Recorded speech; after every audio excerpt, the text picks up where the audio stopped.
There we go. We did it. Technical issues. Yeah, I actually hit the wrong button. Oh dear. One day we'll get it right. Hi. Thank you for joining us. It's lovely to have you with us again. And we are looking at chapter 20, I think it is, this week of the primer, this book. And that's all going to be about the craft, the Zeta craft, and their technology, mainly the SQE technology. Now, whether we actually are able to get to the SQE technology section of this chapter in this one episode, is this an episode? I don't know, but we'll try. But I don't know, we quite like the idea of taking it easy and cruising through the craft information, don't we? Absolutely. Okay, so where do we want to start? We're going to start with the disclosure that's taken place and the fact that a gentleman has stepped forward, David Grush, a former member of Aero, now with whistleblower status, talking about the fact that they have craft, they have bodies, they have many craft. Yeah. And I'm sure that a lot of people that have been following this issue, this process for many years. Can I call it a game of chess? It's like watching the pieces maneuver across the board.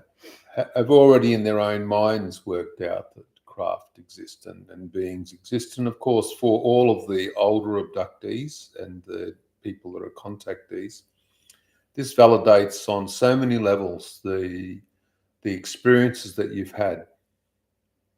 It also allows you to cognitively digest what's been taking place in your life over all of those years as well. There's certain levels to contact, and I call that the terrain of contact. And that terrain is vast. Okay. And I think it's about time that people basically took on board the fact that craft are there, that extraterrestrials are there, and now start thinking about what is it that people need to do to actually get in contact with them in a way where they'll show themselves to individuals, in a way that they'll interact with the human species, rather than all of the obfuscation, the 3 o'clock visits in the morning, the hiding, these things. And why is it that these beings do this anyway? So there's a lot to this. We'll be discussing craft, of course, and a lot of other information.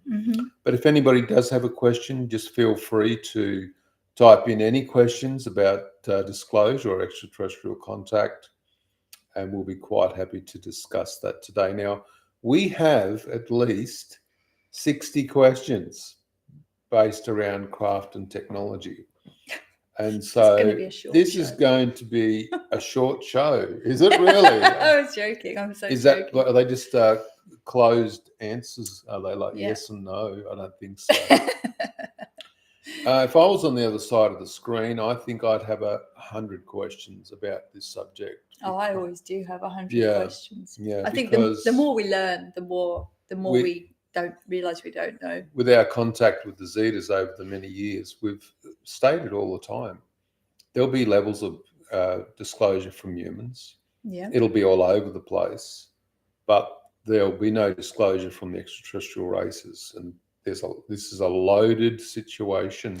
Yeah, I think for anyone who isn't familiar with, what we say and what we present from the Zetas, we talk about disclosure in two aspects. There's human disclosure, and then there's disclosure by the extraterrestrials. Well, obviously, there has been a step, a new piece of chess moved across the board in terms of, human disclosure, but that still doesn't mean we're going to see craft out in the sky now. Also, I just want to comment about Dr. Gary Nolan. I hold Dr. Gary Nolan in fairly high regard. Yeah. No. He's spent his time and his profession putting forward information that has supported the supposed hypothesis, which now turns out to be fact, that extraterrestrials exist. He was speaking at the SALT conference a few weeks ago and stated that extraterrestrials exist, and that he was sort of basically willing to say 100% that. So he and others have been willing to come forward.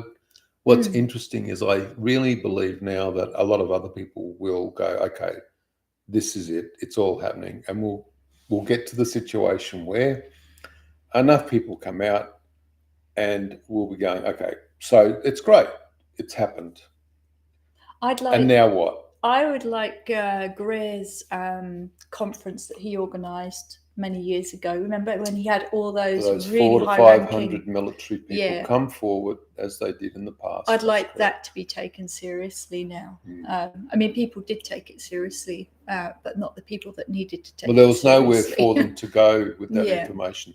They all said, if you watch the videos, that they were prepared to testify before the US Congress, I believe. And of course, now, they have the opportunity to do so if possible. It's all very, very interesting. Sure is. But I guess at this point, if people are going, okay, extraterrestrials exist, people are going, I want to see them. What do they look like? You know, well, are they the tall blonde Nordics? Are they the tall whites? Are they the Orions? Are they reptilian? Are they the Zetas? The seesaw swings. Who are they? Who are these beings? And of course, there's going to be many different races, and it's going to be very, very interesting. Yes. Sure all right. Is. So, Trish asks, when am I landing a craft next? I don't land craft. The Zetas land craft. That's up to them what they do. Okay. Would you like to start with the questioning? Are you ready? Are you ready? Yeah. I'm ready. Are you good to go? I'm good to go. That sounds like Contact to me. Good to go. That is Jodie Foster in Contact, another one of our favourite films. All right, so back to the primer, chapter 20, Zeta craft. Now, they've given us a lot more information since the book was written, hence why we've got this big list of questions, because we hope it's going to, draw from the brain all the information we've been given. It's almost impossible to recall it all, but we'll try, right? So can you, Paul, provide more details about the process? Aliens don't exist. Of growing and genetically modifying the Zeta craft. Yeah. So basically there's a facility on many planets, but one of the facilities that we have been allowed to view. In some cases, the craft are grown in a viscous liquid, the smaller craft, the drone type craft. They have a rudimentary level of AI intelligence within them.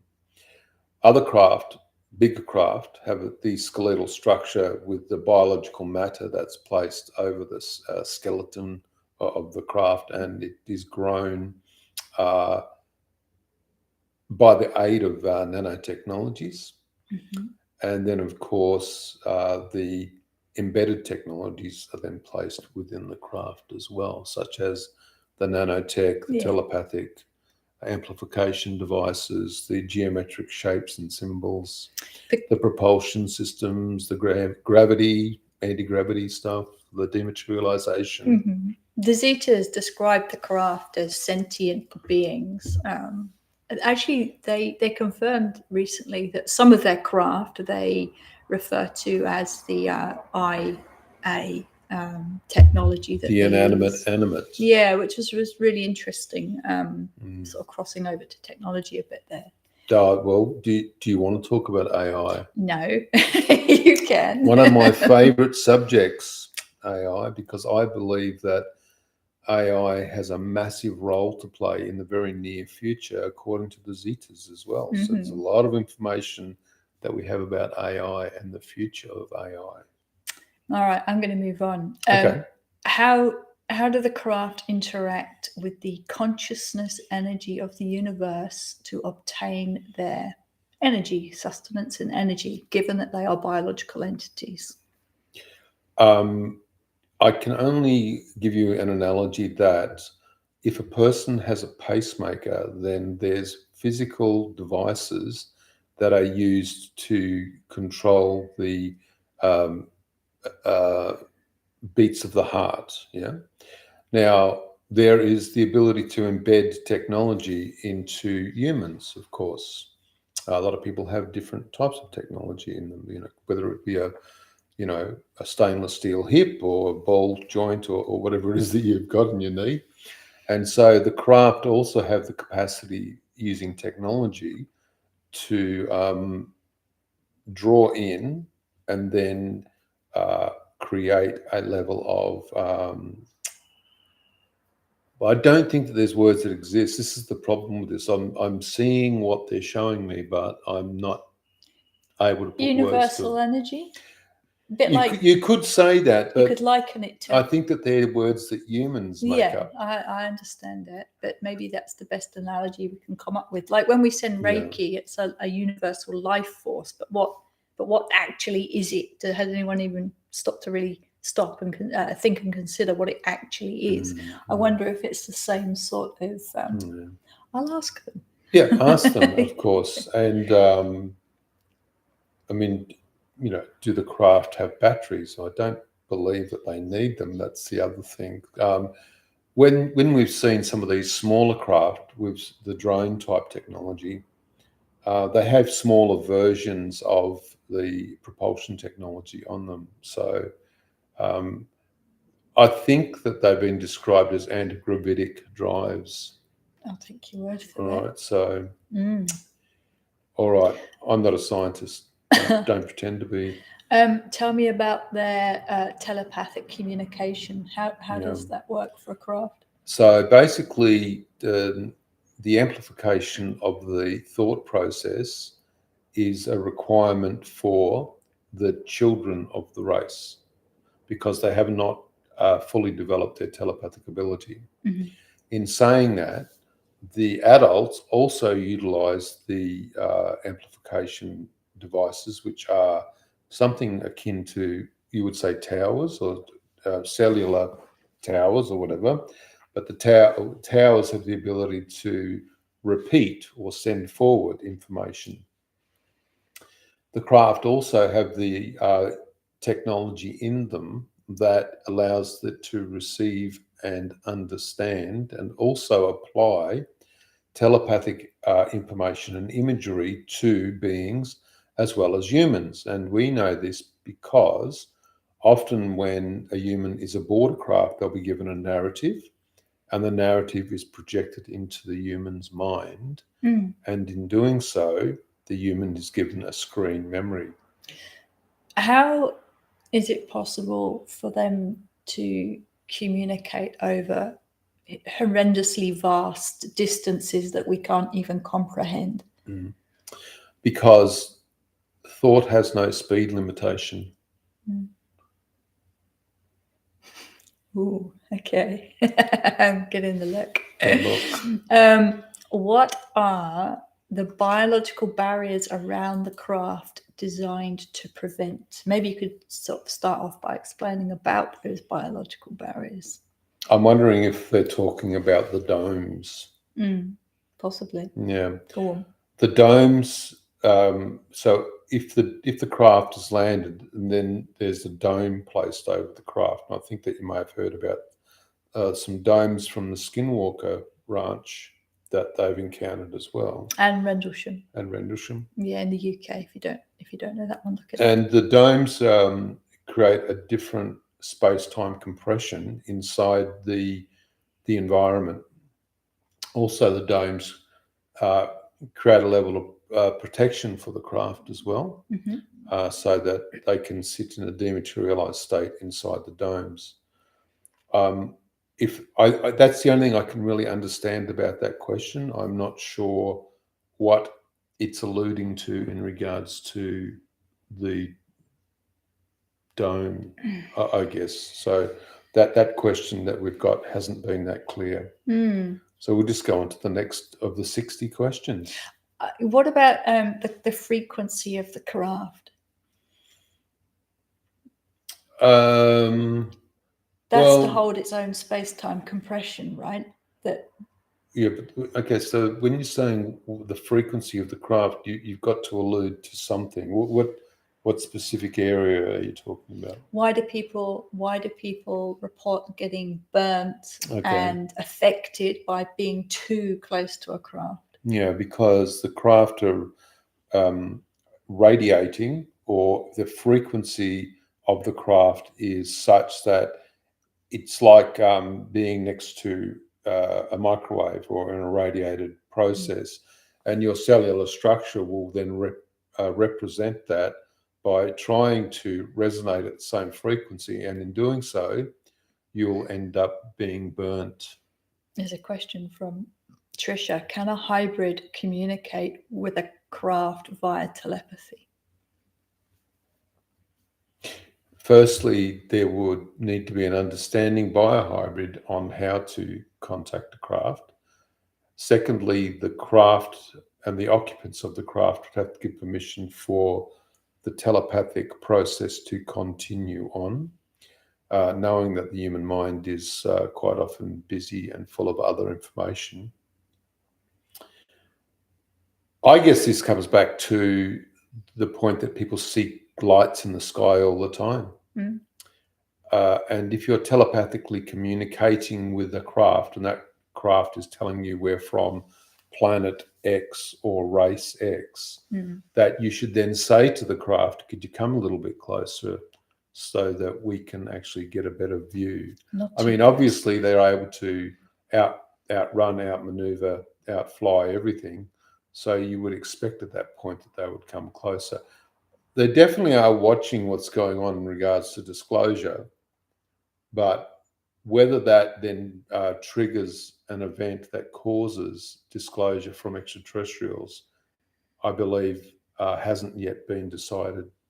I hope not, because when we talked about what happens, when the extraterrestrials do finally disclose, I wasn't overly happy about the answer. So.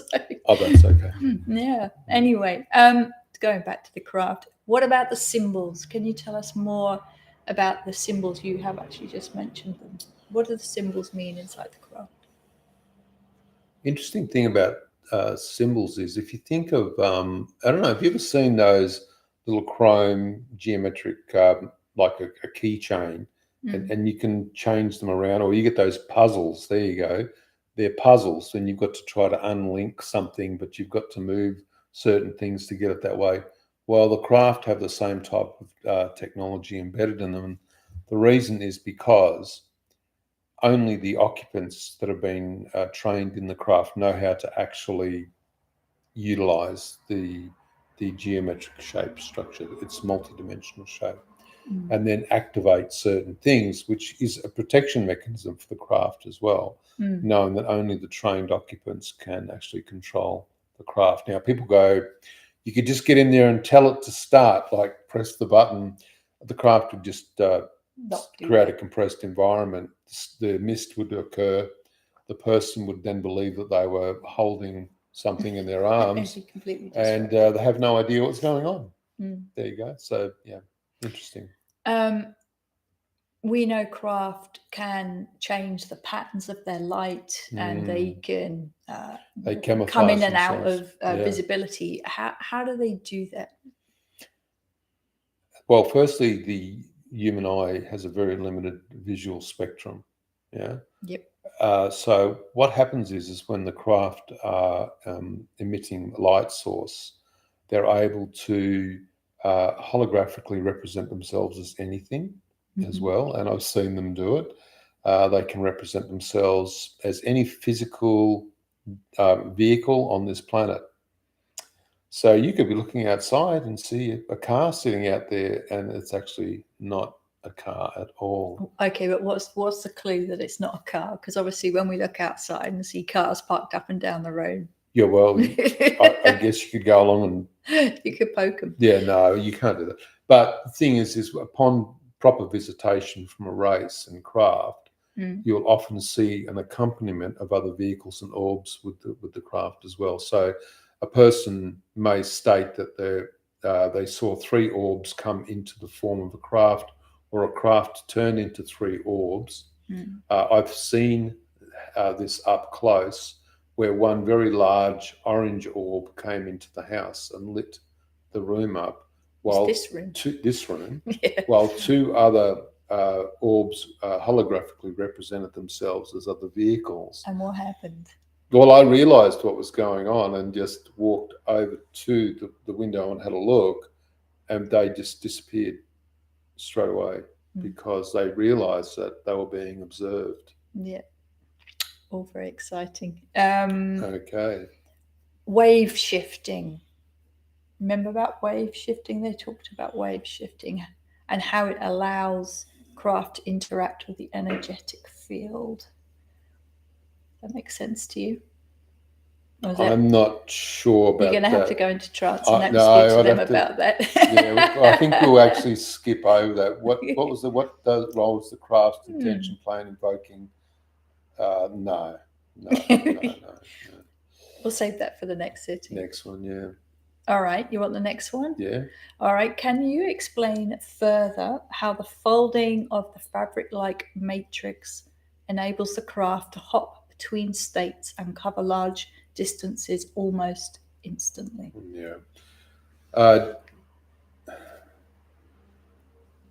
I'm not sure that the human mind's able to comprehend this. I think we can get imagery, things like seeing spatial folding, fabric, gravity, density, weight, curvature, all these sorts of things. But generally, the Zetas have said that they will dematerialize and then move basically from one point to the next, doing spatial folding. And sometimes they'll even use portals to do that. But that's about the level of my knowledge. Obviously, the day they disclose, that'll be the first question that we're all going to ask them. How do you do? We're not going to be running up saying, "Hi, my name's Paul. How are you?" And they're all going to go, "Yeah, great. We love pizza." So I'm sure that there'll be a lot of questions for them. What about space-time compression and the ratios? These relative ratios they've given us to help try and explain how we see craft move across the sky. Blip. Yeah, you can explain that one. I don't want to. You don't want to? You're in flow. I'm in flow, no. You just keep going. Well, obviously when you look up and see a craft move from point A to point B, for you it's been a second, but for them it could have been 20 minutes. Yeah. So they run a lot faster than they experience time more quickly than we do. They must quickly or slowly? Slowly. Oh my God, it's normally you that gets it run the wrong way. And you've had missing time, so you would understand that, right? I do. It's all very confusing when it happens. Okay, so I like question 11. This is really good. How does the craft navigate or avoid physical matter when it's in a dematerialized state? Have you got any answers about that? I've not seen that technology, but I know that it exists because you need to be able to map where you're going to turn up, or else you'll end up inside a planet. I would hypothesize that the craft, being a sentient IA entity, would just know exactly what it's doing, what's in its way, what to avoid and when to avoid, surely. Dematerialized or not. Think about this. If you're dematerialized, you can be passed through a wall and into a craft. Matter through matter. Matter through matter. Yeah. Yeah. So in the end, if you are in a dematerialized state, does it matter if you pass through planets? That's a really super good question. Good question for the Zetas. Oh, when's the sitting? Not till the end of the month. Okay. I haven't got any paper. I can't write these down. Well, there's a video. Interestingly, I'll come back to this. You can just watch the video. Okay. Okay. Do you remember anything about the cylinder method of travel that the book discusses? No. Okay, I won't read you that one. If anyone has any questions, do jump in here. I'm just going to keep reading these ones. All right, the toroid. Let's talk about the toroid. Firstly, what is the toroid and what's it got to do with a Zeta craft? Yeah, well, the toroidal function it's like supposedly some sort of gravitational lens. Now, whether it is or it isn't, it's more about that wherever they point this thing, the craft move to. Yeah. And because of that, the toroidal acts like a portal in front of the craft. Yeah. So it can ride what are classed as etheric rails. There's some questions there, Yeah, by I the was way. literally going to come to them. Why Nancy's question did is good. the ET craft crash? Why do ET craft Yeah. crash? You know, there's some theories here in regards to this. People are saying that the technology was gifted, but ultimately crashed into the planet and all the rest of it. The Zetas have said no, that's not true.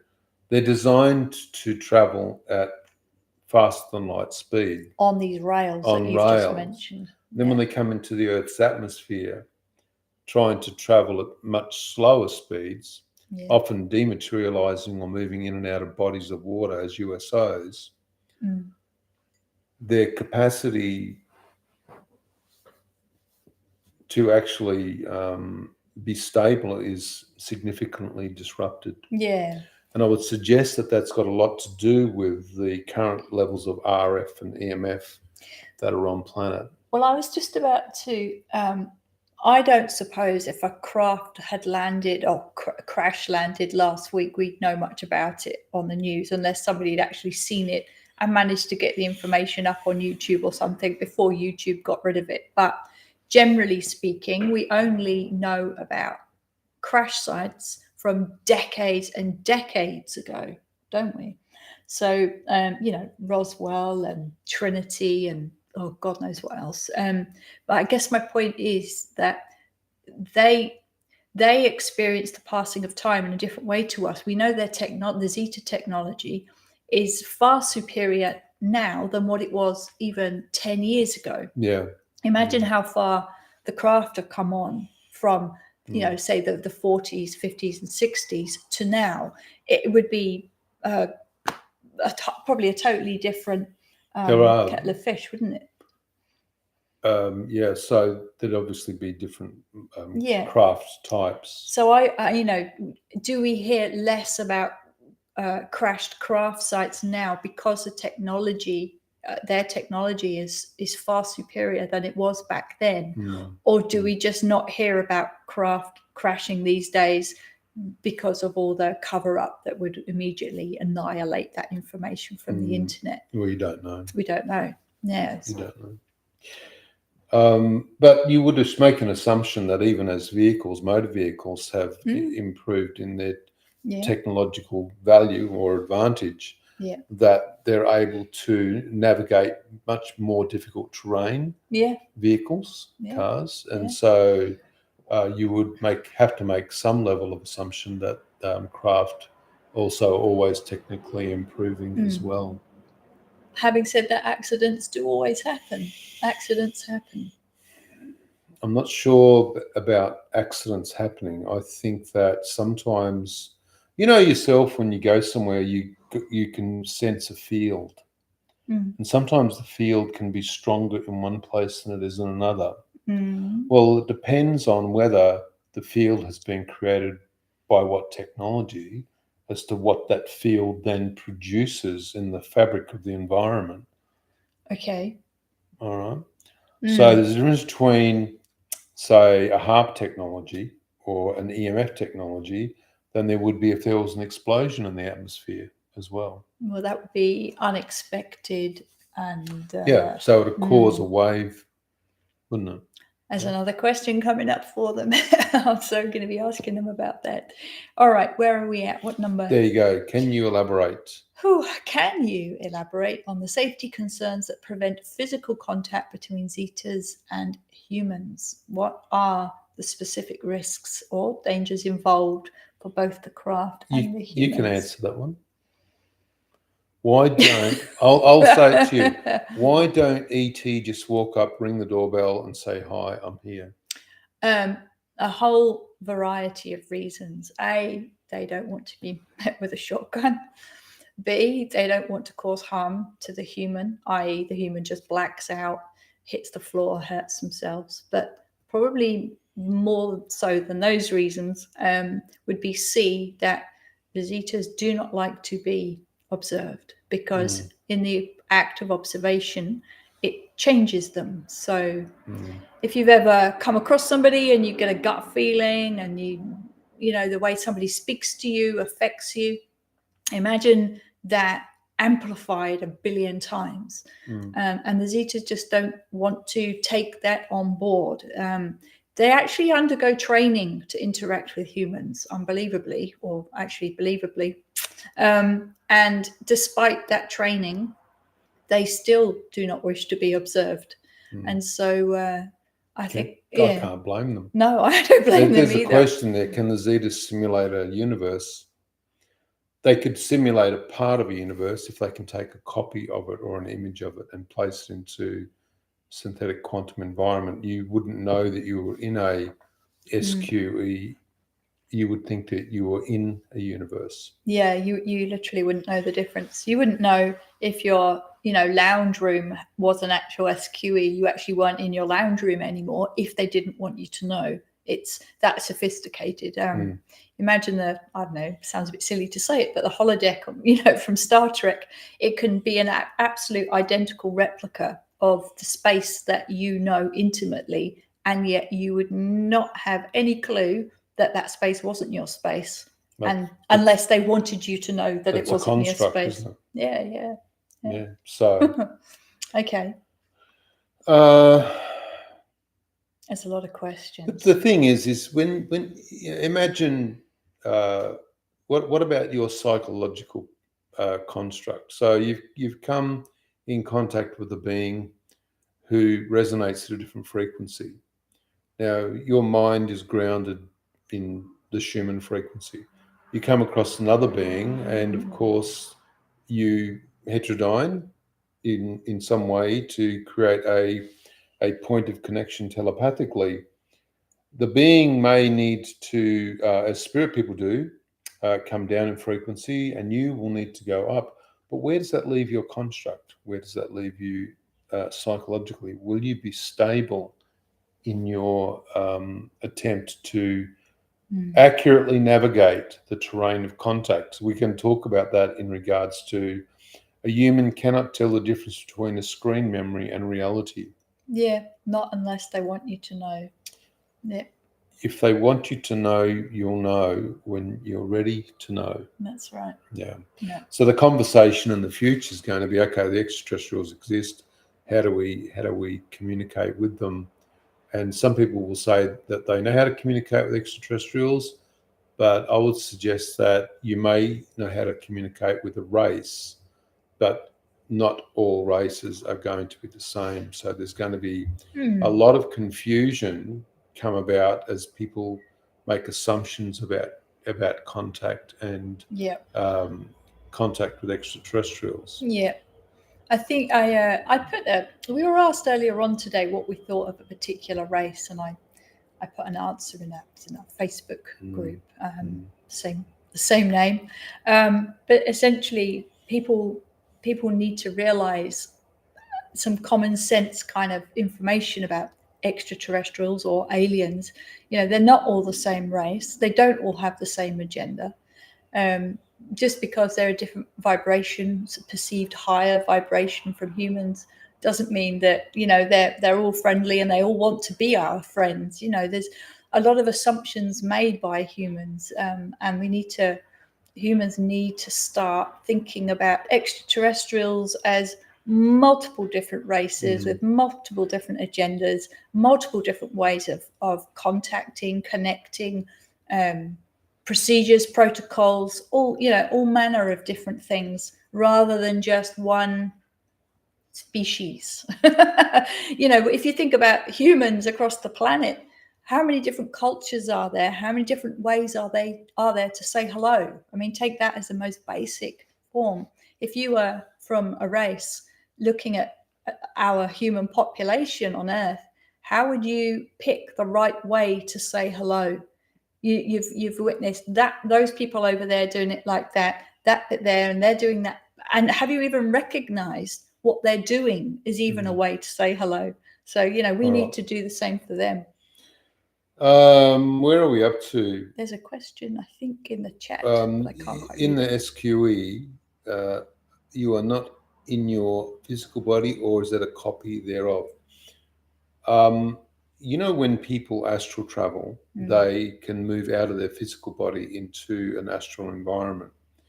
And then when you're in that environment, you feel as though you have volume or mass. If you, as a copy, you are taken, or as a consciousness, you are taken out of your physical body and placed into the SQE, you are projected into the SQE. So your physical body isn't taken into the SQE, although it can be. So Just to complicate just to things. complicate things. So if the SQE is created around a human, and then a narrative is placed inside, or this is known as a construct, then what will happen is the human will be physically inside the SQE, and it could be a point of contact. So extraterrestrials could move into the SQE to contact the human, but the SQE could be inside a house, right? And so this now starts to show people that there is a level of complexity that is unknown to humans at this point. Humans completely oversimplify their contact with spirits aren't too bad, but with extraterrestrials, it's complicated on so many levels. What is that flash of light? What is that distortion? What is that noise? And the biases that we hold from the previous contact that we've had will then make us allude to or hypothesize that this is something, and you name it as such. But if it isn't, that's the problem. And so humans have a lot to learn about contact and the ways to contact beings. Not all beings are physical beings either. A lot of them are interdimensional or dimensional entities. They don't hold three-dimensional form either. And this is why we've continually stated when we've been doing videos, until people start to learn about evidencing contact, and evidencing contact isn't just a craft landing. There are multiple ways for beings to evidence themselves. Until humans learn about that, there's going to be a complete miscommunication between humans and other races. Somebody's asked, when people ask, so what is the ET agenda? I just roll my eyes. Well, the thing is that it depends on what race you're talking about. What I guess the real question is what is the human agenda? Yeah, that's And more then that worrying. will help you navigate and understand what is the extraterrestrials' reason for visiting and contacting this planet. Steve says, regarding the whistleblower news, do they possess craft and ET bodies? Pilots. That's already been stated, Steve, on the They said they the do. video that David Gresh has said that he's a whistleblower, that they have the craft and the bodies, multiple bodies and craft as well. Just watch the video, you'll see it for yourself. You'll see the information. They're not showing them. They're not showing any of that stuff to the public anyway. Are some screen memories made to make you feel important or special? Absolutely. Not by the Zetas. Not by the Zetas, but there will be races that are going to tell you that you're an ambassador. Oh, yeah. That you are a critical component to contact. All these types of things that manipulate people. I think that Syann and I are quite grounded in all of this, because we know that the capacity for the mind to step forward and want to create certain situation exists exponentially. The more contact you have with spirits and others, the more you realize that you need to hold the contact at a distance from yourself. Because the more you hold it at a distance from yourself, the better you can observe it. The minute you completely give yourself over to contact or any type of contact, you lose your objectivity, and that's the problem. You need to hold objectivity. Always. Doesn't matter how well you know the beings. You can't ever lose that, or you'll lose yourself at the end of the day. Yeah. All right. Where are we up to? And sure, there's so many. How does the high vibrational state of the superimposed on the human's etheric body? Oh no. We kind of covered that. We covered that one. Well, especially that one's really interesting. The question was, how does the etheric body of an extraterrestrial superimposed onto a human's physical body via the etheric body then create a burning process? But we've often seen that extraterrestrials use overlays or etheric body overlays to heal people. And in doing so, what they do is they reset the human's etheric body. That would be a human overlay onto another human. Yeah, a human overlay onto another human. Yeah. Whereas when the ET overlay, when the Zetas are overlay, there's me doing it there. When the extraterrestrials do it, lumping them all into the same race. When the Zetas are with Paul and he's been with them too long, he'll look like he's got really bad sunburn, and that can last hours and hours and hours. That's because of the difference in the vibration of God. I'm getting all these words coming into my head. So frequency. Masood's got a question. How do we know the difference between ET and interdimensional beings? Between extraterrestrials, terrestrial being the key.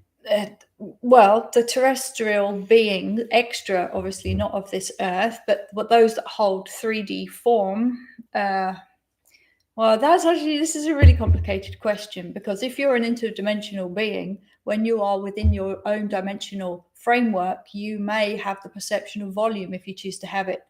So I guess the question is, from a human's perception, whilst here on planet Earth, as we are right now, what is the difference between an extraterrestrial who holds volume and mass as a 3D being versus an interdimensional? That got complicated. Their physical body. So the Zetas are physical beings.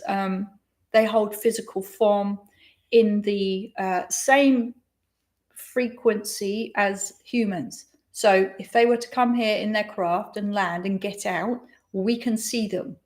Now, say into the May, I've got a mind block, not the Anorians, not the Anunnaki. Oh my God! Quick, help me out. There you go. The blue. The blue beings. The blue one, not them. The ones we deal with all the time. Arcana. Oh, you mean the Arcturians? The Arcturians, thank you. Oh my goodness. Right. But the Arcturians, they can't do that, right? Because they're not within our bandwidth, if you like.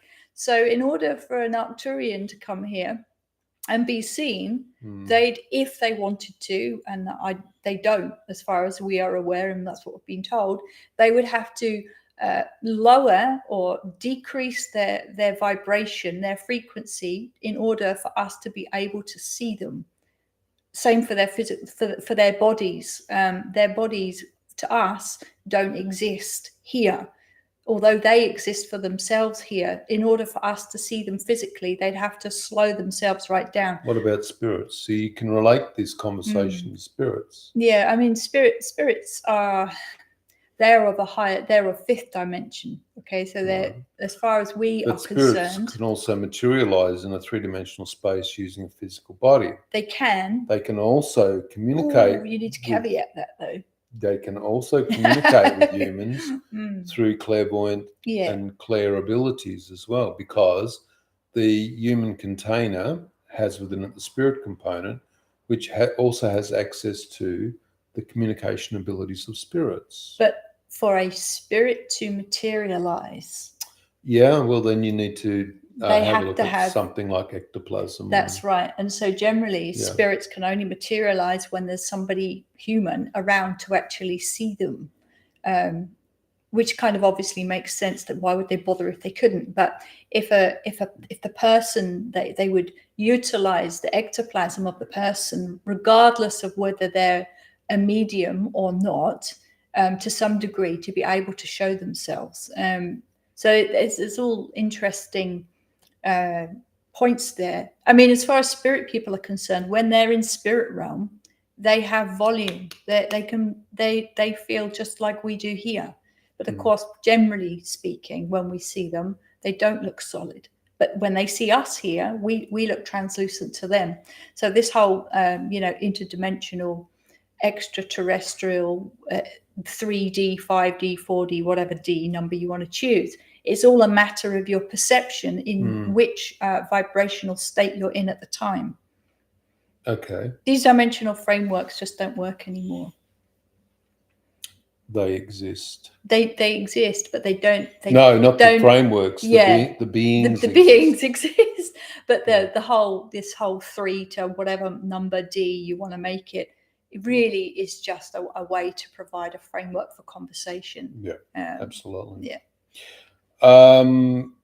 So the question is, are there any known potential threats or dangers posed by humans that might concern the Zetas regarding safety? Well, when I was younger and they came into the house, we had a physical fist fight. Not that they were punching, but they were holding on. I was trying to shake them off. I'm not sure that it was, any type of fists involved or anything like that, but it was more about trying to release myself from their grip, I guess. Mm-hmm. So from their point of view, it would depend on the race that's visiting a human. Imagine the tall whites turn up. Yep, if you've ever heard of them. Your chance of actually having a physical altercation with them is pretty limited because they look very, very similar to a human. Whereas a grey or another type of being may be something that you feel threatened by, and so you'll have a physical reaction of fight or flight. Unless you just black out. Yeah, you could black out. That's right. That's a question. Why didn't you just black out when they turned up in the kitchen? I did. Oh, you did? After about a minute, absolutely. Wow. Yeah. It was the only way for them to get out of the house safely, basically. All right. Can you provide more details on the breathing device used by the Zetas? All I know is that they hold the little device in their throat, and it helps them to stay on planet for a time. This planet. Yeah, that's all I know. Is there a reason why a minimum distance of 30 to 50 meters should be maintained between humans and craft? Absolutely. Now, this reminds me of the Rendlesham case. Mm. Did the person actually approach the craft in Rendlesham? I think they did. They saw a dome, didn't they? Well, they, if I remember correctly, they passed through into the dome. They would have been allowed to pass through into the dome, and their atmosphere changed around them. They felt like they were walking through a much thicker, denser atmosphere. They felt like they were walking very slowly, like they were walking through water. But they reported seeing the symbols on the side of the craft. So whether they actually got to the craft or whether they just were given the screen memory to make them believe they did, though, who knows? I'm not sure, John. You've asked a question regarding the tall whites. What do they not look quite like human? They were said to, well, if you go with Charles Hall. Yeah, Charles, that's right. Yeah, they were said to be very, very tall, skinny, and could pass for human in like low light. So they had very pale skin. They had hair. He recounts if I'm remembering correctly, where they actually took them to Las Vegas, and they were able to wear human clothes and wear sunglasses and hats and pretty much get away with looking like people that had just come from somewhere really cold. The question from Sue is, have we had contact with mantis beings? Yes, I have once. It was a very, very interesting level of contact as well, because I had somebody with me. Once again, I like my contact to make sure that people are with me. When it happened, it was absolutely incredible and a really wonderful experience. I just don't buy into the narrative that people experience, that they say that there was a grey on craft with a reptilian and a mantis being overseeing all this. I've not experienced any of that, and I've had a lot of contact, and I just don't. I think a lot of the things that people think are real are just narratives in regards to that. I think the Zetas have said that they're not. This is why you should always nothing try and like have it. somebody with you who can verify what's happened to you, because 5 minutes after the contact, you're going to be challenging whether you even experience that if you don't have anybody with you. But if someone's with you and they can relate to you what happened, then there's a good level of evidence for you, isn't it? Yeah. We have to be careful in everything that we do. We are coming up to 50 minutes. Yeah, I know. We're not even halfway through our questions. Well, we're not, no. No. We'll do a couple of more questions. And someone has said, which race has crashed the most craft? I have no idea. I have no idea. Who knows? I mean, I can I make a joke? Oh, maybe Earth's just a tip, a rubbish tip for craft. They just fly them in. Yeah, that model's not used anymore. Don't worry about it. That's really bad. That's not true. It's not true. We honestly haven't got a clue. Being no idea. All right, so we don't know. Is there a specific reason? Well, interestingly, don't humans treat their own environment that way? That's certainly how it's perceived. Yeah. Is there a specific reason why minimum distance? No, I've already asked that one. Can you explain the fundamental difference between the extraterrestrial science and human science? That's a small question. Yeah, because I've got like a whole 4 seconds left. Not going to happen. Wow, what is a synthetic quantum environment? I reckon we should. Do you know what I think? I think that we should stop right here. I think that we are definitely going to do it. Because if we start going into the SQEs and discussing that, it brings up so many different aspects of what SQEs can do. How about I ask you this? You've had multiple experiences on board craft, right? Yeah. What's been the most interesting thing that you've seen? I think the most interesting thing I've seen was the multidimensional streaming that looked like fabric. And you were told about this yesterday when somebody else reported to us that they had a fabric appear in front of them and a hand came through, and then the fabric turned into a gateway and an extraterrestrial stepped through. And this happened to them in a real-time space in daytime. I've seen that technology and it's absolutely stunning. But they asked me if I'd step through and I went, no, not going to step through that. And they had another Zeta standing next to me and they said to me, come on, just go through, you'll be okay. And the Zeta that was next to me just jumped in through the portal and then jumped back out again. And it made me realize that because I didn't know what I was doing, I was being very careful. I think you need to be safe. Someone could say jump into there and you go, yeah, no problem. You don't know where you're going to go. You're never able to get back.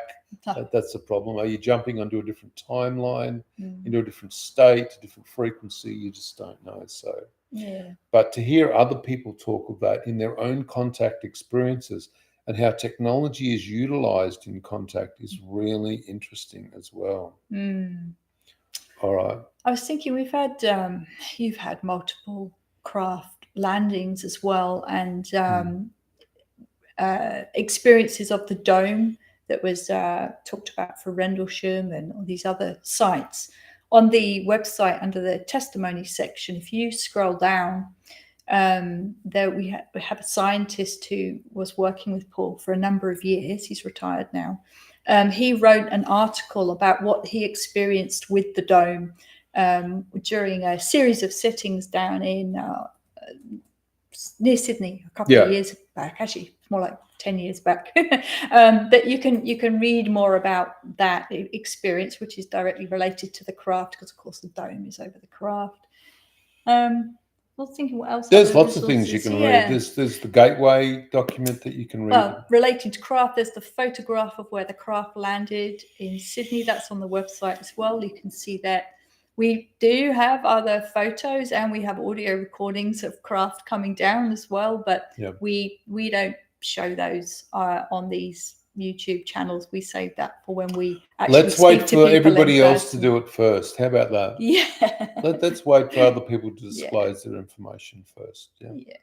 All right. I think we're finished. I think we are. All right. Yeah, well, absolutely. we'll see you.